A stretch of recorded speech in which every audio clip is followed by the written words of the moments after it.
Hello friends, programming skill develop करने की series में आज हम देख रहे हैं program to calculate first n natural number, sum of first n natural number. मतलब पहले एन नेचुरल नंबर यानी प्राकृत संख्याओं का सम। एन क्या होगा? एन यूजर से हमें इनपुट कराना होगा। तो आइए इस प्रोग्राम को स्टार्ट करते हैं। सबसे पहले हमें इस सीरीज में न केवल प्रोग्राम बनाना है, प्रोग्राम का सॉल्यूशन देखना है, बल्कि ये भी सीखना है कि प्रोग्राम बनाते कैसे हैं, यानी हमें कैसे सोचना स्टार्ट करना चाहिए। तो खासतौर पे बिगनर्स के लिए, जो पहली बार प्रोग्रामिंग करते हैं, उन लोगों के लिए मैं आपको पहली टिप ये दे रहा हूँ कि पहले तो आप क्वेश्चन को समझिए। आपको क्वेश्चन समझ में आया कि नहीं आया? Write a program to calculate sum of first n natural numbers, यानी आपको पहले एन नेचुरल नंबर का सम करना है। तो पहले तो ये सोचिए कि आपको पता है नेचुरल नंबर्स क्या होते हैं। नेचुरल नंबर वो इंटीजर होते हैं जो 1 से स्टार्ट होते हैं, यानी 1, 2, 3, ये नेचुरल नंबर्स हैं। अब पहले एन नेचुरल नंबर्स को जोड़ना है। एन क्या है? एन यूजर से लेंगे। मान लीजिए एन की वैल्यू यूजर ने दी 5, तो पहले 5 नंबर्स को आपको जोड़ना है। मतलब आपको करना है 1 + 2 + 3 + 4 + 5। जो इसका रिजल्ट आएगा, जैसे कि इसका रिजल्ट कितना आ रहा है 15, तो आपका आंसर हो गया 15। तो ये है आपका क्वेश्चन। तो आपको एक बार पहले प्रोग्राम समझ में आ गया कि आपको क्या बनाना है। उसके बाद दूसरी टिप ये है कि आप आउटपुट को इमेजिन करिए, सोचिए, क्योंकि आपको ये लगता है कि हम लिखेंगे क्या, हमें समझ में नहीं आ रहा है। तो आप सबसे पहले आउटपुट को इमेजिन करिए कि आउटपुट स्क्रीन पे क्या दिखेगा। मान लीजिए ये सॉफ्टवेयर बन जाता है, तो आउटपुट स्क्रीन पे क्या दिखेगा? तो ये आउटपुट स्क्रीन है। हमें इस प्रोग्राम में पहले तो n की वैल्यू जानने की ज़रूरत है, तभी हम सम निकाल सकते हैं, क्योंकि हमें कितने नंबर का सम करना है ये हमको n से पता चलेगा। तो हम यूज़र से एक नंबर एंटर करने को कहेंगे। तो हम चाहते हैं कि जैसे ही कोई सॉफ्टवेयर स्टार्ट करे, जैसे ही इस प्रोग्राम को कोई स्टार्ट करे, तो स्क्रीन पे उसे एक मैसेज लिखा हुआ मिल जाए, एंटर अ नेचुरल नंबर। ठीक है, इस तरीके से लिखा हुआ यूजर को दिखेगा। ऑब्वियस सी बात है कि जब ऐसा लिखा हुआ दिखेगा तो वो एक नंबर एंटर करेगा। ये जो नंबर एंटर करेगा, मान लीजिए यूजर ने एंटर किया 5, ठीक है ना, तो हमें आउटपुट में दिखाना होगा सम इज 15, क्योंकि पहले 5 नंबर का सम 15 है। तो ये हमारे आउटपुट स्क्रीन। अब इससे आपको प्रोग्रामिंग में क्या हेल्प मिलेगी? सबसे पहले आपने बोला कि हमें स्क्रीन पे देखना है एंटर अ नेचुरल नंबर। तो ये कैसे प्रिंट होगा स्क्रीन पे? तो ऑब्वियस ही बात है, हमें एक प्रिंटफ लिखना होगा, और हम प्रिंटफ में क्या लिख देंगे? Enter a natural number, right. उसके बाद हम चाहते हैं कि यूज़र जो नंबर एंटर करे, वो नंबर हमारे प्रोग्राम में एक वेरिएबल के अंदर स्टोर हो जाए। और ये कैसे होता है? स्कैनफ के जरिए। तो हमने लिखा स्कैनफ, ठीक है। और फिर हम चाहते हैं कि स्क्रीन पे प्रिंट हो जाए सम इज 15, तो हम इसके लिए लिखेंगे प्रिंटफ। तो प्रिंटफ के कारण ये भी प्रिंट हो जाएगा। लेकिन सम इज 15 में 15 आया कैसे? कैलकुलेट करके। तो कैलकुलेशन वाली जो स्टेप्स है वो आपको यहां लिखनी है। वो क्या लिखनी है? वही लॉजिक हमको बनाना है। लेकिन हमें पूरे प्रोग्राम का स्केलेटन समझ में आ गया कि हमें क्या लाइंस लिखनी है। आइए इसको कोड करके और देखते हैं। तो आउटपुट इमेजिन करने से हमें क्या बेनिफिट मिला, आपको समझ में आ रहा होगा। सबसे पहले हमने लिखा मेन। ये देखिए, मैं एक फाइल बना रहा हूँ। इस फाइल के अंदर ये मैंने कोड ब्लॉक्स में कोडिंग कर रहा हूँ। तो इस फाइल के अंदर मैं कोडिंग करता हूँ। सबसे पहले लिखता हूँ मेन फंक्शन, और मेन फंक्शन की बॉडी, इसके अंदर जैसे कि हमने सोचा था कि enter a natural number print होगा, तो हम लिख रहे हैं print F enter a natural number, ठीक है। अब यूजर एंटर करेगा नेचुरल नंबर, तो ऑब्वियस सी बात है आपने स्कैनफ लिखा। स्कैनफ में देखिए, हमेशा क्या करिए, प्रोग्राम जितना समझ में आ रहा है उतना कोडिंग करना स्टार्ट कर दीजिए। जितना थोड़ा बहुत कोड आप लिखेंगे, उससे आपके प्रोग्राम का स्केलेटन तैयार हो जाएगा, एक ढांचा तैयार हो जाएगा। तो आपको समझ में आने लगेगा कि प्रोग्राम में कहाँ और कमी रह रही है, उसको और मैं लिख दूँ तो ये प्रोग्राम बन जाएगा। तो आपने इस तरीके से लिखा तो कुछ तो प्रोग्राम आपका तैयार हुआ है। लेकिन जैसे ही आपने एड्रेस ऑफ लिखा, आपको समझ में आया यहाँ मुझे किसी वेरिएबल का नाम लिखना है। जो नंबर यूज़र एंटर करेगा वो किसी वेरिएबल में जाएगा, पर वेरिएबल तो आपने डिक्लेयर ही नहीं करा है। तो आपको वेरिएबल डिक्लेयर करना चाहिए। तो आपने एक वेरिएबल n नाम का बना लिया। आपने यूजर से जो नंबर एंटर कराया वो n वेरिएबल के अंदर रख लिया। नाम कुछ भी रख सकते थे वेरिएबल का, यहां सेमीकोलन लगाया, एंटर किया। अब आप रिजल्ट प्रिंट करना चाहते हैं तो रिजल्ट प्रिंट करने के लिए आपको लिखना होगा प्रिंट एफ सम इज, है ना, क्योंकि अभी हमने तय किया था कि स्क्रीन पे दिखेगा सम इज 15, है ना। अगर यूजर ने 5 एंटर किया है तो 15, तो सम इज और किसी वेरिएबल की वैल्यू, वो वेरिएबल का नाम मैं रख लेता हूं s, तो s में जो डेटा होगा वो होना चाहिए 15। अब यहां बीच में क्या कोड लिखूं मैं इस जगह पर कि s के अंदर सम आ जाए 15। अगर n की वैल्यू 5 है तो n की वैल्यू कुछ और है तो उसके हिसाब से जो भी सम आ रहा है वो s में आ जाए, तभी तो ये नीचे वाला प्रिंट एफ s की वैल्यू सही प्रिंट करेगा। तो s, पहली बात तो s को मुझे डिक्लेयर करना पड़ेगा। ओके, s को मैंने डिक्लेयर कर लिया। अब आइए हम लॉजिक बनाते हैं कि यहां पर क्या लिखना है। ठीक है, तो लॉजिक बनाने के लिए पहले तो मैं यहां पर थोड़ी जगह बनाता हूं। ओके, अब मुझे एक लॉजिक बनाने के लिए भी एक टिप दे रहा हूं आपको कि हमेशा एक एग्जाम्पल लीजिए और एग्जाम्पल को लेकर सॉल्यूशन बनाने की कोशिश करिए कि अगर n की वैल्यू लेट्स से 5 है तो कैलकुलेट कैसे करेंगे, सम कैसे करेंगे। इसका आपने एक बार लॉजिक बना लिया तो फिर हम अगले स्टेप होगी कि उसे जनरलाइज करें कि n की वैल्यू 5 नहीं कुछ भी हो तो कैसे कैलकुलेट होगा। तो पहले हमेशा एग्जाम्पल लेकर उसको कैसे सॉल्व करते हैं उसकी स्टेप्स को आप समझने की कोशिश करिए। तो वही कर रहा हूं मैं, n की वैल्यू 5 है और s नाम का एक वेरिएबल हमने बना लिया है जिसमें हम सम स्टोर करना चाहते हैं।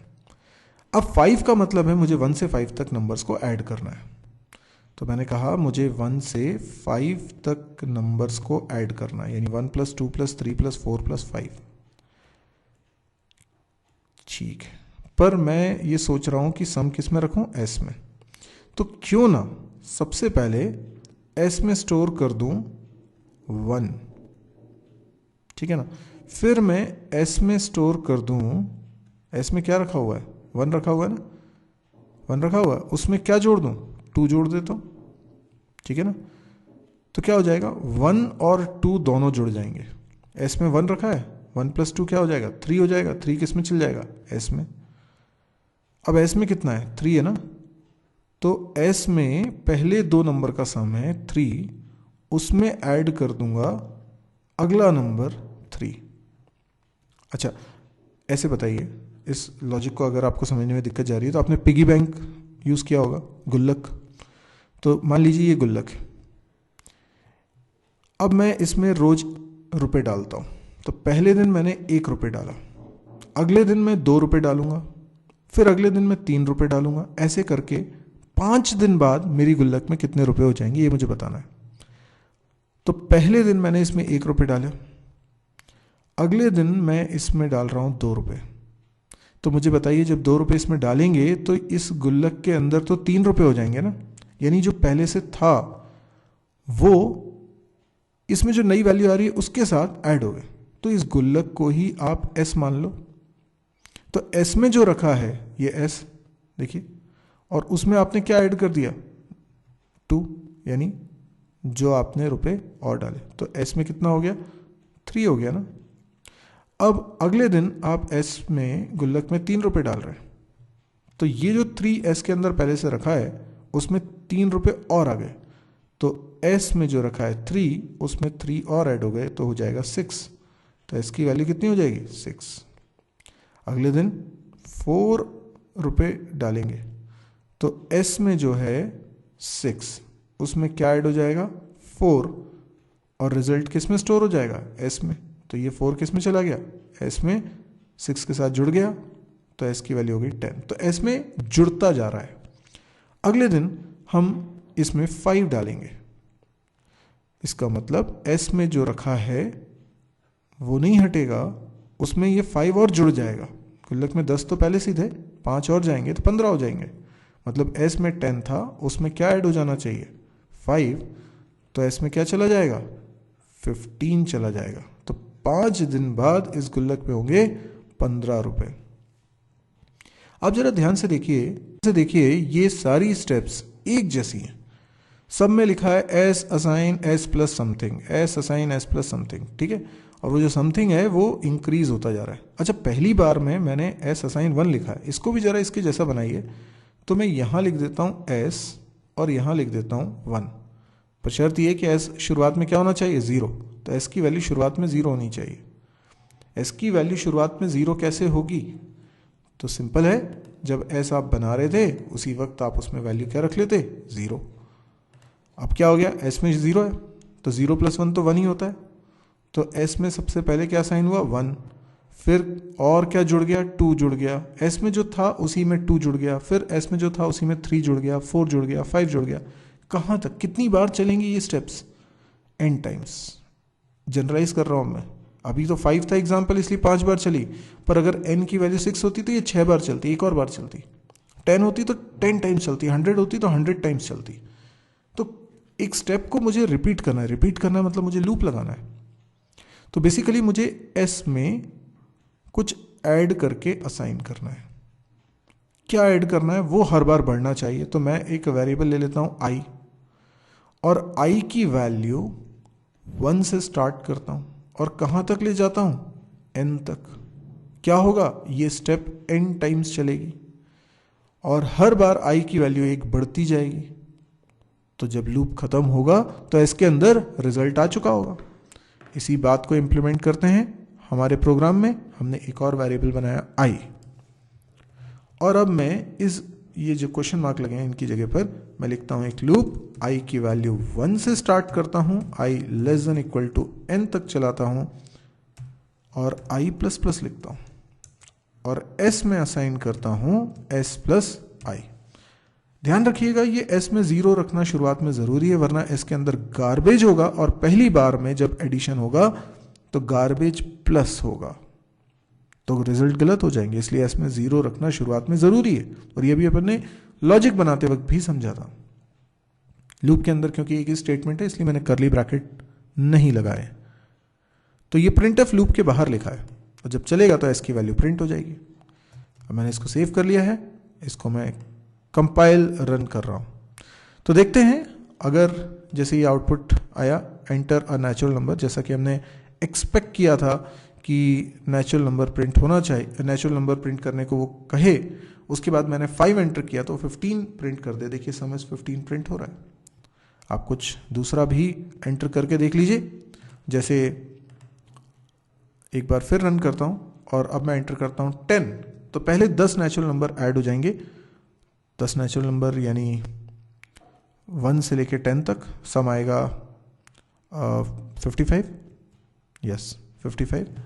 और एक और बार चलाता हूं और इस बार मैं कुछ बड़ा नंबर एंटर करता हूं जैसे कि 100, तो पहले 100 नंबर का सम कितना होगा, 5050, यस सम इज 5050। तो आपने देखा किस तरीके से हमें प्रोग्राम बनाना चाहिए। ये हमारा प्रोग्राम बन गया है। प्रोग्राम बनाने की हमारी अप्रोच क्या थी, पहली टिप, प्रोग्राम को अच्छे से पढ़िए, समझिए आपको वो समझ में आया कि नहीं आया। दूसरी टिप, आप उसका आउटपुट इमेजिन करिए डायग्राम बना के कि आप स्क्रीन पे क्या देखना चाहते हैं। उससे आपको हेल्प मिलेगी ये समझने में कि आपको क्या प्रोग्राम में बेसिक कोडिंग करनी है। उतनी कोडिंग आप कर लीजिए जितनी समझ में आ गई, आपका बेसिक स्केलेटन प्रोग्राम का तैयार हो गया। फिर जहां पे आपको लॉजिक कोड करना है वो जगह तय कर लीजिए, जैसे मैंने यहां तय कर लिया था कि यहां पे मुझे कोड का लॉजिक तय करना है। उसके बाद फिर मैंने लॉजिक बनाने के लिए एक एग्जाम्पल लिया था, जैसे n की वैल्यू 5 है तो कैसे मैं इवेल्युएट करूंगा पहले 5 नंबर का सम। तो हमने उसको n की वैल्यू 5 के लिए पहले समझा, और जो स्टेप्स हमने करी उनको फिर जनरलाइज किया कि अगर n की कोई दूसरी भी वैल्यू होती तो भी हमारा ये लॉजिक वर्कआउट करे। तो हमने एक लूप के बारे में सोचा। तो इस तरीके से हम किसी प्रोग्राम का लॉजिक बनाते हैं। और यदि आप बिगनर हैं और आपसे प्रोग्राम बहुत मुश्किल से बनते हैं तो भी घबराइए मत, सबके साथ शुरुआत में ये दिक्कत होती है। आप कॉन्फिडेंस रखिए, लगे रहिए, प्रोग्राम्स बनाते रहिए और इस सीरीज को फॉलो करते रहिए। आपको डेफिनेटली प्रोग्रामिंग सीखने में हेल्प मिलेगी। यदि आपको ये वीडियो पसंद आ रहे हैं तो आप इसे लाइक करिए, और यदि इस तरह के और वीडियोस आप देखना चाहते हैं तो आप इस चैनल को सब्सक्राइब करिए, ताकि जब भी कोई वीडियो अपलोड करूं तो उसकी जानकारी आपको मिल जाए। आप मेरी वेबसाइट को ज़रूर विजिट करें www.mysirji.com। इस वेबसाइट पे आपको थ्योरी लेक्चर्स भी मिलेंगे, C++, जावा, PHP, MySQL, data structure, DBMS, इनके थ्योरी लेक्चर्स भी मिलेंगे। और आगे आने वाले समय में इसमें और भी कई सारे वीडियोस अपलोड हो रहे हैं। अभी फ़िलहाल डेली इसमें वीडियोस अपलोड होते हैं, कम से कम 2 वीडियो रोज़ अपलोड होते हैं। तो आप जब भी इस वेबसाइट को ओपन करेंगे आपको कुछ नए वीडियोस ज़रूर मिलेंगे। तो आप इस वेबसाइट को ना केवल देखिए, बल्कि अगर आपको लगे कि यूज़फुल है, क्योंकि सारे वीडियोस फ्री हैं, क्योंकि सारे वीडियोस हिंदी में हैं, बहुत सारे लोगों के काम के हो सकते हैं, तो आप इतनी हेल्प करिए मेरी और उन लोगों की कि इनको अपने फेसबुक वॉल पे पोस्ट कर दीजिए। ये चैनल भी, वीडियो भी और ये वेबसाइट भी, जितने ज़्यादा लोगों तक ये पहुँचे उतना हमारा मिशन पूरा होता है। हम चाहते हैं कि सबको सीखने का समान अधिकार मिल पाए, आसानी से लोग सीख पाएँ। जो लोग ये सोचते हैं कि हमसे प्रोग्रामिंग नहीं बन पाती, उनसे भी प्रोग्रामिंग बनने लगे, ये हमारा मकसद है। तो अगर आपको लगता है कि ये वर्थ है, यूज़फुल है, तो आप प्लीज़ इसको शेयर ज़रूर करिएगा। Thank you.